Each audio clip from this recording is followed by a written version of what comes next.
Assalamualaikum warahmatullahi wabarakatuh. Perkenalkan, saya Yana Atia Kusumaningsih dengan NPM A1A021090 dari kelas 2C, Prodi Pendidikan Bahasa Indonesia.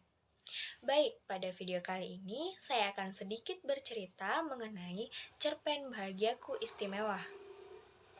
Cerpen Bahagiaku Istimewa ini menceritakan seorang anak perempuan yang mempunyai keluarga yang utuh. Namun, di dalam keluarga itu ia tidak merasakan adanya kebahagiaan. Sekalipun ia memiliki orang tua yang memiliki harta yang cukup, hidupnya tak pernah kekurangan. Apa yang ia inginkan selalu terpenuhi. Namun, dalam keluarga itu, ia tidak pernah mendapatkan dukungan atas usaha yang sudah ia lakukan. Semangatnya selalu dipatahkan, kondisinya selalu dicela, serta pencapaiannya selalu diremehkan. Dan ia selalu dituntut untuk menjadi anak perempuan yang sempurna, yang harus bisa mempunyai skill dalam segala bidang. Ia tidak pernah merasakan rumah sebagai tempat pulang yang paling nyaman. Di rumah, membuat mentalnya semakin tertekan. Dan hingga pada akhirnya, ia menemukan arti kebahagiaan yang sesungguhnya yang ia sebut dengan kebahagiaanku istimewa. Malam itu masih sama seperti malam kemarin. Seperti biasa, tokoh Aira terbangun dari tidurnya yang sudah sangat terlelap. Padahal hari masih menunjukkan pukul 1:15 malam. Aira pun tak tahu mengapa ia sering kali terbangun di malam hari. Aira merasakan banyak hal yang aneh dalam dirinya. Aira sering merasakan kecemasan, sedih, menangis tanpa sebab, serta memikirkan hal-hal yang seharusnya tidak perlu dipikirkan. Namun, ada saja hal yang terlintas di dalam pikirannya. Ketika ia terbangun di malam hari yang membuat tubuhnya terasa lemas tak berdaya. Aira bingung harus berbuat apa. Tak mungkin di sunyinya malam, ia datang menemui ayah dan bunda dan merengek mengadu kepada mereka tentang kegundahan yang dirasakannya. Ayah dan bunda pasti menjawab, "Tidak apa-apa, tidak ada yang perlu ditakutkan, Ai. Kamu itu hanya ngelindur." Jadi, Aira rasa percuma jadi ia mengadu kepada ayah dan bunda. Hal itu akan menambah kesedihannya karena merasa tidak dianggap. Aira hanya bisa menitihkan air mata dan membungkam mulutnya agar tidak ketahuan bahwa ia sedang menangis. Hingga pada akhirnya, entah kapan, Aira mulai tertidur pulas hingga bertemu dengan fajar. Azan subuh mulai berkumandang, pertanda pagi sudah tiba. Orang-orang pun sudah banyak beranjak untuk memulai aktivitas seperti biasanya. Aira pun bersiap untuk berangkat sekolah. Sebelum kakinya melangkah turun melewati beberapa anak tangga dan bertemu dengan ayah dan bunda di meja makan, Aira melihat wujud dirinya yang berada di cermin. Ia paksakan bibirnya untuk melengkung membuat garis senyuman yang indah di pagi hari. Meskipun matanya masih sembab, Aira tak mau dibilang lemah hanya karena menangis. Karena itu, ia paksakan membuat topeng ceria di wajahnya meskipun hatinya menangis. Ketika ia keluar dari kamar dan menuju meja makan, ayah sudah memperhatikannya sembari bertanya, "Aira, mata kamu kok sembab? Kamu nangis lagi ya? Apalagi nak yang harus kamu tangisin? Udah, jangan sedih terus. Kamu harus semangat," pesan ayah kepada Aira. Aira gak nangis kok ya. Malam tadi Aira cuma begadang nonton film, makanya mata Aira bengkak. Jawab Aira sembari tersenyum lebar seakan tidak terjadi apa-apa pada malam itu. Makanya, kamu jangan terlalu sering begadang. Nanti di sekolah ngantuk, belajarnya jadi nggak fokus. Gak cuma sekali ini doang loh, ayah dan bunda lihat mata kamu itu bengkak. Jangan-jangan ada yang kamu sembunyiin ya dari ayah dan bunda. Tanya ayah dan bunda kepada Aira karena sudah mulai curiga. Hah? Enggak lah bun, enggak ada yang Aira sembunyiin dari ayah dan bunda. Hehehe, jawab Aira sembari tertawa untuk mengelak. Kamu kalau ada masalah, cerita sama ayah dan bunda. Jangan diam aja atau dipendam sendiri. Kalau dipendam terus nanti bisa jadi penyakit loh. Ya sudah, ayo cepat dihabiskan sarapannya. Nanti kamu telat berangkat sekolah. Pesan bunda kepada Aira sembari mengingatkannya. Jika aku boleh jujur, sebenarnya aku ingin sekali bercerita panjang lebar tentang hal apa yang aku rasakan selama ini kepada ayah dan bunda. Hanya saja ketika aku mengadu keluh kesahku kepada ayah dan bunda, mereka malah adu nasib denganku. Gitu aja kok sedih, gitu aja kok nangis. Ayah sama bunda lebih capek daripada kamu. Kamu seharusnya lebih bisa dari ayah dan bunda. Semua jawaban yang keluar itu bukan memberikan semangat kepada Aira, melainkan menambah luka dalam hati Aira. Rasa kecewa serta kesedihan yang mendalam bagi Aira, mentalnya seketika dihancurkan oleh orang terdekat yang ia sayangi. Di sekolah, Aira bersama seorang teman dekatnya, yaitu Vika, selalu menjalani kebosanan bersama di sekolah. Mulai dari terlambat, tidak mengerjakan PR, disuruh keluar kelas karena ribut di kelas, bolos jam pelajaran, dan masih banyak lagi. Aira sangat senang bisa bertemu dengan manusia yang sangat baik seperti Vika. Vika tak pernah mengeluh mempunyai teman seperti Aira yang mungkin selalu menjadi beban dalam hidupnya. Aira rasa hanya kepada Vika seoranglah Aira bisa menceritakan keluh kesahnya dalam hati tanpa ada satu beban pun yang terlewatkan. Hanya Vika yang paham akan kondisi mental Aira sekarang seperti apa. Hanya Vika yang bisa membaca raut wajah Aira walaupun ia sembunyikan di balik topeng senyumnya yang indah.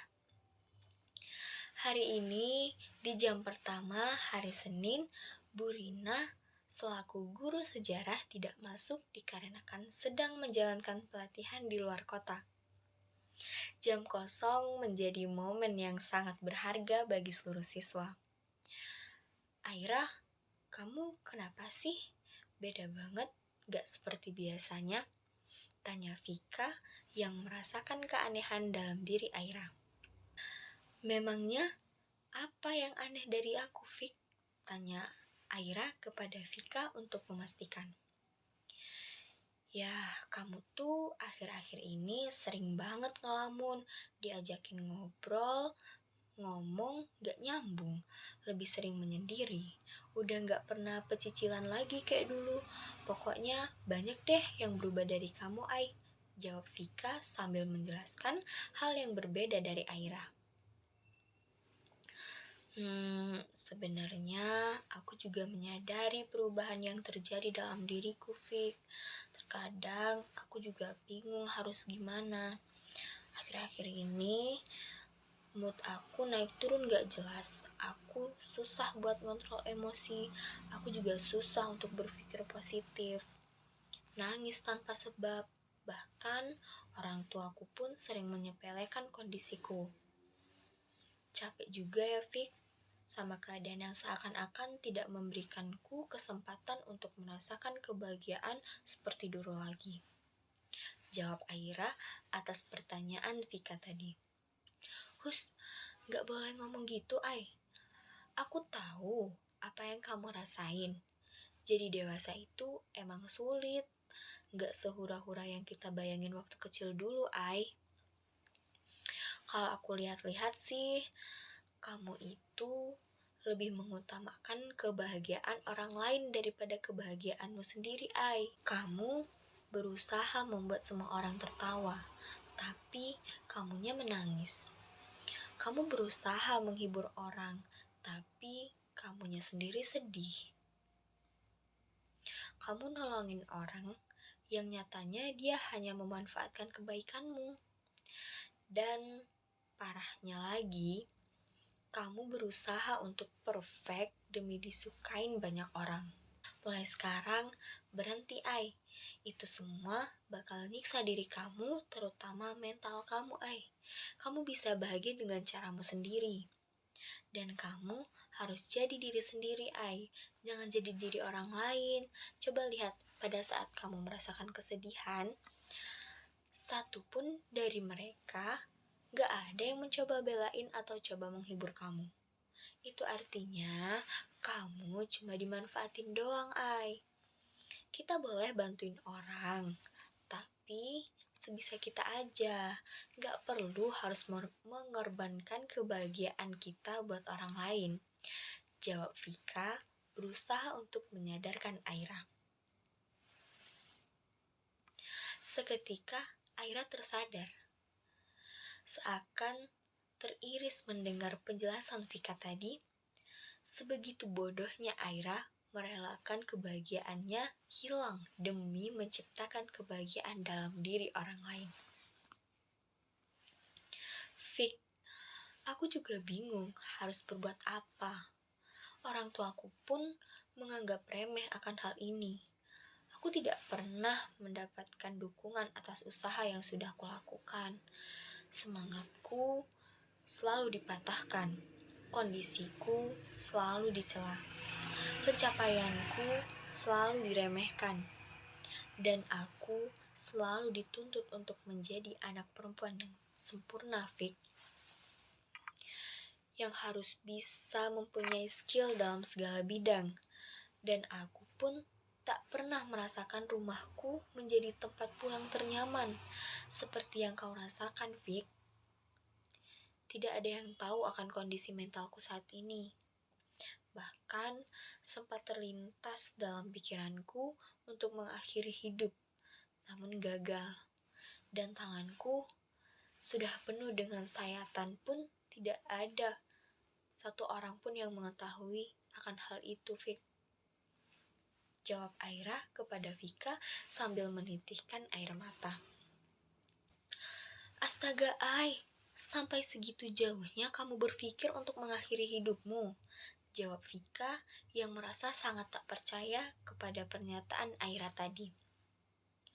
Udah ya, Ai, kamu gak boleh ngelakuin itu lagi. Udah cukup kamu merelakan kebahagiaanmu demi kebahagiaan orang lain. Udah cukup kamu gak usah terlalu overthinking lagi. Udah cukup kamu gak usah sayat-sayat tangan kamu lagi ya, Ai. Ayo, mulai sekarang kamu harus bisa berpikir positif. Hiraukan semua omongan orang-orang yang buruk tentang kamu. Jadilah yang terbaik versi dirimu sendiri, Ai. Aku yakin kamu bisa dan kuat. Kamu harus semangat dan jangan pernah putus asa. Jawab Vika kepada Aira, sembari memberikan semangat kepada Aira. Mendengar ucapan yang keluar dari mulut Vika tadi, sedikit membuka pintu hati Aira. Merasa tenang dan pikiran Aira pun sudah mulai terbuka. Aira harus menjadi yang terbaik dalam versi Aira sendiri. Karena kebahagiaan itu Aira sendiri yang menciptakan, bukan orang lain. Hambatan besar menuju kebahagiaan adalah mengharapkan terlalu banyak kebahagiaan pada orang lain. Berbahagialah dengan apa yang telah kita miliki. Bersemangatlah dengan apa yang kita inginkan. Bukan seberapa banyak yang kita miliki, tetapi seberapa banyak yang dapat kita nikmati dan membuat kita bahagia. Hari sudah menunjukkan pukul 12.30 siang. Bel telah berbunyi yang menandakan bahwa sekolah pada hari ini telah usai. Seperti biasanya, Aira dan Vika selalu pulang bersama dengan menggunakan sepeda masing-masing. Terkadang, Aira dan Vika sempat untuk mampir membeli jajanan pedagang kaki lima yang ada di pinggir jalan. Ai, hari ini enaknya kita mau jajan apa ya? Tanya Vika kepada Aira yang mengajaknya membeli jajanan yang dijual oleh pedagang kaki lima yang berada di pinggir jalanan dekat sekolah. Sepertinya hari ini nggak dulu deh, Vik. Aku mau langsung pulang ke rumah aja. Mau langsung istirahat. Capek banget soalnya. Jawab Aira kepada Vika. Oh, ya sudah. Kalau gitu, sampai ketemu besok ya, Ai. Bye. Jawab Vika sambil melambaikan tangan kepada Aira. Biasanya, Aira dan Vika terpisah di persimpangan jalan. Namun, hari ini Aira dan Vika berpisah di depan gerbang keluar sekolah. Aira rasa ini bukanlah hal yang buruk. Sepertinya Aira juga harus lebih banyak beristirahat karena sudah seharian menangis. Aira paksakan lagi bibirnya untuk membuat garis sebuah lengkungan yang indah. Aira pasang lagi topeng ceria selama Aira menggoes sepeda di jalanan kota yang ramai. Seakan-akan tak terjadi apa-apa. Aira menunjukkan pada dunia bahwa Aira sudah menemukan kebahagiaannya sendiri. Sambil menggoes sepeda, Aira lihat jalanan kota yang sangat ramai dipenuhi oleh pengendara motor dan mobil yang melintas. Baru saja beberapa menit, Aira merasakan kebahagiaan yang timbul dalam dirinya. Entah mengapa tiba-tiba fokusnya Aira hilang. Penglihatannya berubah menjadi buram. Kepalanya terasa sangat berat, hingga akhirnya Aira terjatuh dan kepalanya terbentur di aspal. Ramai orang yang datang mengerumuni Aira dan membawanya ke rumah sakit. Dan beberapa orang memberikan kabar kepada orang tua Aira. Betapa sangat terkejutnya orang tua Aira mendengar kabar bahwa Aira dilarikan ke rumah sakit. Sesampainya di rumah sakit, dokter menjelaskan tentang kondisi Aira. Bu, Pak, apakah anak ibu ini pernah bercerita tentang masalah yang pernah ia alami? Tanya dokter kepada orang tua Aira. Tidak pernah, Dok, jawab ayah Aira. Mohon maaf sebelumnya, Pak, Bu. Kami menemukan banyak sekali luka sayat yang ada di tangannya Aira. Kami menduga bahwa Aira mengalami stres berat hingga akhirnya Aira nekat melakukan hal itu. Dan juga Aira harus segera dioperasi karena benturan yang terjadi di kepala Aira cukup keras yang menyebabkan mengalami pendarahan melalui hidung. Jelas dokter kepada orang tua Aira. Orang tua Aira seketika terdiam, tak berkutik mendengar penjelasan dari dokter. Merasa sangat tak percaya bahwa hal itu terjadi pada anak sematawayangnya ini. Dok, kami minta lakukan apa saja yang terbaik untuk kesembuhan Aira, Dok, jawab Bunda kepada dokter. Baik, Bu, kami akan berusaha semampu kami untuk bisa menyelamatkan nyawa Aira. Kalau begitu, silahkan ditandatangani surat ini sebagai tanda persetujuan dari keluarga Aira, kata dokter memperjelas kepada orang tua Aira. Operasi pun berjalan dengan lancar. Aira pun sudah menunjukkan kondisi stabil. Ia sudah mulai bisa merespon suara yang datang. Namun, selang beberapa jam setelah operasi, kondisi Aira kembali drop dan tidak bisa merespon suara dari siapapun lagi. Dokter pun kembali memeriksa kondisi Aira. Namun, nyawa Aira sudah tidak bisa tertolong. Singkat cerita, setelah dokter memeriksa kembali kondisi Aira, ternyata Aira harus menjalankan operasinya yang kedua. Di operasinya yang kedua ini, Aira harus membutuhkan donor darah lebih banyak daripada operasinya yang pertama. Datanglah seorang pemuda yang tampan bernama Habil. Habil ini merupakan seseorang yang mencintai Aira dalam diam. Ia merupakan teman satu kelas Aira. namun ia tidak pernah menyatakan perasaannya kepada Aira. Di kondisi yang seperti ini, dijadikan kesempatan untuk Habil untuk menarik perhatian Aira dan orang tua Aira. Bu, Pak, perkenalkan saya Habil, teman satu kelasnya Aira. Saya siap untuk menolong Aira menjalankan operasi keduanya. Saya siap untuk mendonorkan darah saya. Mendengar pernyataan dari Habil membuat orang tua Aira sangat terkejut. Mendengar pernyataan Habil tersebut, dokter langsung membawa Habil ke dalam ruangan untuk diperiksa kesehatannya. Singkat cerita, setelah menjalani operasi yang kedua, kondisi Aira sudah mulai membaik. Ia sudah mulai pulih dan bisa menjalankan aktivitas seperti biasanya. Orang tua Aira merasa sangat berhutang budi kepada Habil. Berkat Habil, putri semata wayangnya itu bisa kembali sehat dan menjalankan aktivitasnya seperti biasa. Dari situ, orang tua Aira berniat untuk menjodohkan Aira kepada Habil. Dan ternyata Aira juga memendam perasaan yang sama seperti Habil. Ternyata Aira mencintai Habil dalam diam. Begitupun sebaliknya. Orang tua Aira dan orang tua Habil pun sepakat untuk menjodohkan Aira dan Habil. Pernikahannya akan dilaksanakan setelah mereka selesai pendidikan. Setelah hari kelulusan, beberapa minggu setelahnya, Aira dan Habil langsung melaksanakan pernikahan di kediaman Aira, yang didatangi oleh Vika, teman dekat Aira, serta teman-teman dekat Habil. Dan akhirnya, Aira pun telah menemukan kebahagiaannya, yang disebut bahagiaku istimewa.